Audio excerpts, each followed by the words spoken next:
Hello guys, അപ്പം നമ്മുടെ വീട്ടിലേക്ക് സ്വാഗതം. ഇന്ന് നമുക്കൊരു കഥ വായിച്ചാലോ? പുതിയ കഥയാണ്. പുതിയെന്ന് വെച്ചാൽ പുതിയ കാണിച്ചു തരാം, ചിത്രം കാണിച്ചു തരാമേ. തോണിക്കാരനും പണ്ഡിതന്മാരുമാണ്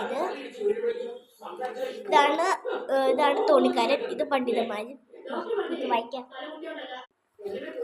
കേളു ഒരു കടത്തു തോണിക്കാരനായിരുന്നു. നദി കടക്കാൻ വല്ലപ്പോഴും ആരെങ്കിലും വന്നാലായി അവർ കൊടുക്കുന്ന നാണയത്തൊട്ടുകൾ കൊണ്ടാണ് അയാൾ ജീവിതം നയിച്ചു വന്നത്.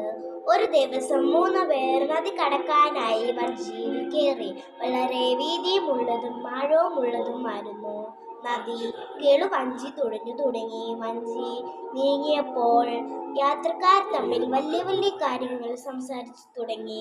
അവർ 3 വലിയ പണ്ഡിതന്മാരാണെന്നും കേളുവിന് മനസ്സിലായി.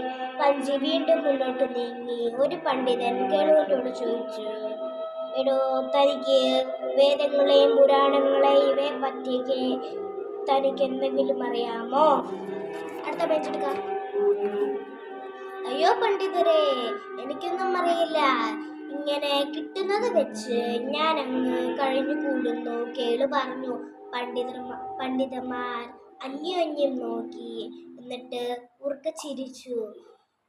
അയ്യോ, നിങ്ങൾക്കൊന്നും അറിയില്ലേ എങ്കിൽ തൻ്റെ കാൽഭാഗം ജീവിതം വെറുതെ ആയി ഓണം, പണ്ഡിതൻ പറഞ്ഞു. പാവം കേളു മിണ്ടാതെ വഞ്ചി തുഴഞ്ഞു തുടങ്ങി. 2ാം പണ്ഡിതന്റെ ഊഴമായി.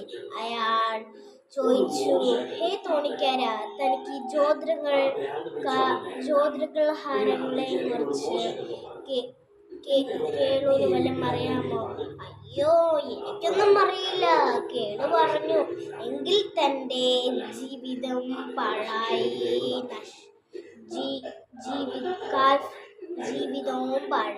നഷ്ടമായി, ഇങ്ങനെയൊക്കെ പറയും. പാവം കേളു. പണ്ഡിതന്മാർ വീണ്ടും മുറുകെ ചിരിച്ചു. വഞ്ചി വീണ്ടും മുന്നോട്ട് നീങ്ങി. 3ാം പണ്ഡിതന്റെ ഊഴമായി. അയാൾ പണ്ഡിതന്റെ വിളുമ്പാൻ തുടങ്ങി. ഇനി അടുത്ത പാർട്ടായിട്ട് വീണ്ടും ഞാൻ വരാം. ബൈ. ഇതിന്റെ സെക്കൻഡ് പാർട്ടായിട്ട് ഞാൻ ഇനി വീണ്ടും വരാം. ബൈ. വീണ്ടും കാണാം.